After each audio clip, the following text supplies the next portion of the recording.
let's move onto your process of lighting as well. How do you start creating a lighting design? Okay, well, obviously that depends on what it is you're lighting. I mean, if you're lighting a play, you start by reading the script, you know.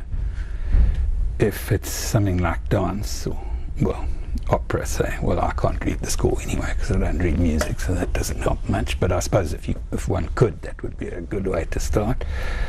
But obviously then you try and listen to a recording or something if possible. The same with dance, obviously, because your lighting comes from the music ultimately, so that's where you start. In the next stage, I suppose, is speak to the director, choreographer, get their ideas on what... I mean, this is pretty much what comes from the textbooks, you know, that's the way you do it.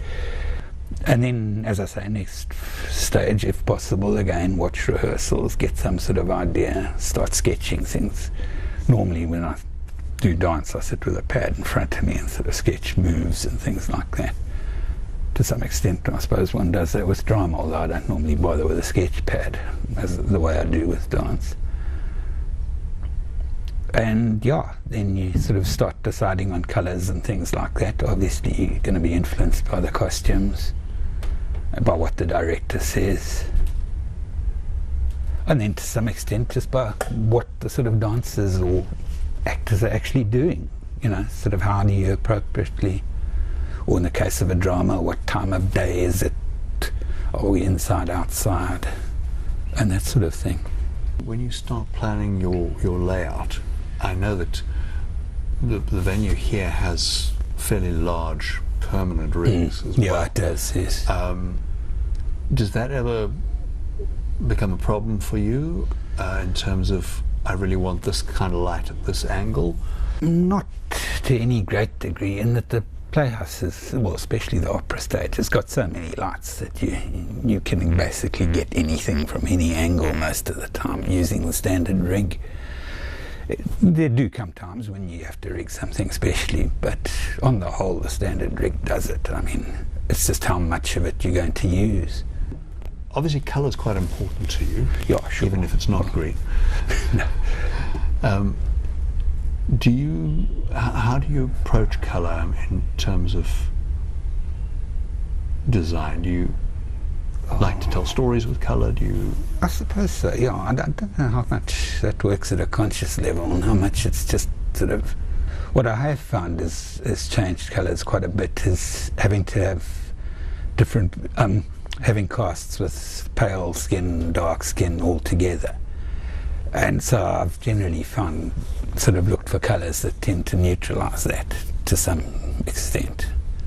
And then is the quality of light important to you? Because that is obviously another possible issue with a fixed rig, where you only have a Fresnel in that place, or you only have a profile in that particular position. Yeah, that's important. But look, I find for that, the angle is particularly important. One thing I do think people tend to overemphasize colour at the expense of the angle that light comes from. Because particularly with dance, I think that's very important, what angle light comes from. Which angles do you find the most useful to you for dance? Straight from the sides, basically, straight across from the sides, and low sides. Right. But then again, you know, you can't say, you've basically, ideally for dance, I'd like all angles, if you know what I mean.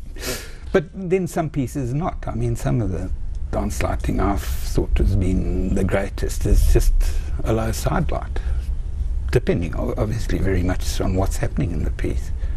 But also within dance there's sometimes technical reasons for lighting the floor, for example. Yes. Because the dancers have to be able to see moan about not, yeah, and I love not lighting the floor. But yes, you're right, the dancers frequently moan. Actually, I was surprised with the old NAPAC dance company. I sometimes walked on stage with my lighting and just thought, God help these kids, how do they dance under this light? Because there's just light pumping in from the sides, which looks great, but how they don't fall over, I don't know. But there were complaints sometimes. Particularly when they're footing and that sort of thing, you know. It gets a bit tricky. And the Russians are the worst. They always complain all the time. In Russia, they say we light the lights down like this. You know, no straight through, straight across. But then again, when I worked with a Russian lighting technician, I don't know what the Russian for bugger off and dance and leave the lighting to me is, but it sounded pretty much like that's what he said. And the lights were coming straight in all of a sudden. There was none of this nonsense about lights pointing to the floor. So, what do you think has changed lighting most? well, obviously moving lights have made quite a sort of big impact. But also, I mean, the lights are just so much brighter than they were. I mean, you think we used to light with those old pattern 23s and things, and I mean, you compare them with a modern light, and there's just no comparison at all. So things have definitely, well, potentially got much, much brighter than they ever could have been. Now, when you first started lighting, I think that was pre-moving lights. Yeah, I've got mixed feelings about moving lights. I think they're great in some ways. They really are. But I think often they're used in completely the wrong way, you know. They're used just to draw attention to the lights. I notice the manufacturers love taking pictures of beams and all the rest, which I certainly do have their places, but I can't say I'm wild about the idea.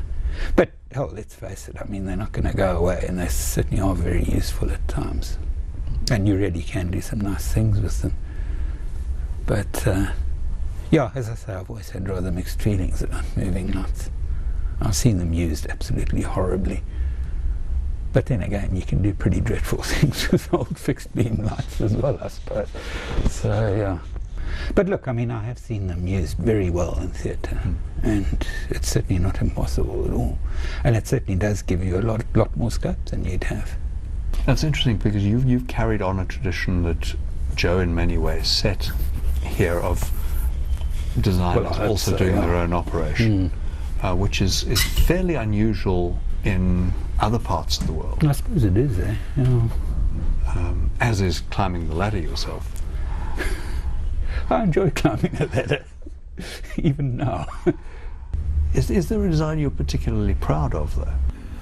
Actually, one of my favourites was here where we sit in the loft for Maria Callas, with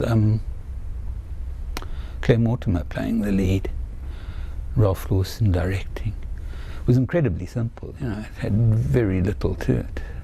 It was mainly just about timing the crossfades. It was just, I don't know if you know the piece, it's sort of set in a classroom setting where she's giving a couple of pupils a really hard time, and then it drives her into reminiscing.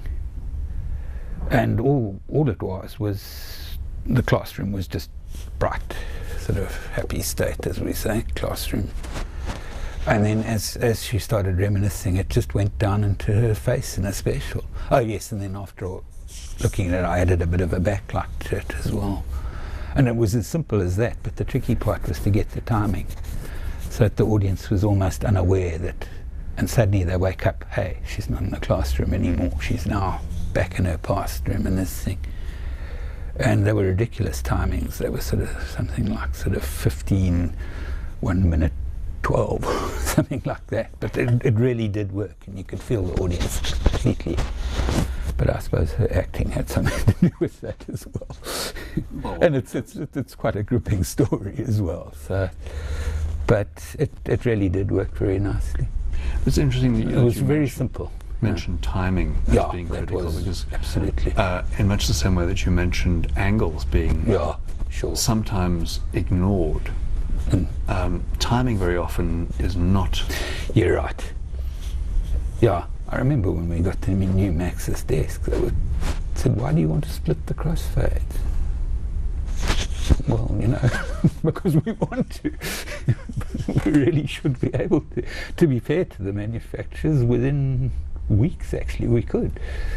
But it just didn't seem to have occurred to them that someone would want to do that. Richard, thank you. Okay, thanks. Lovely. Great, good. Sure. Thank you. Thank you, Joe.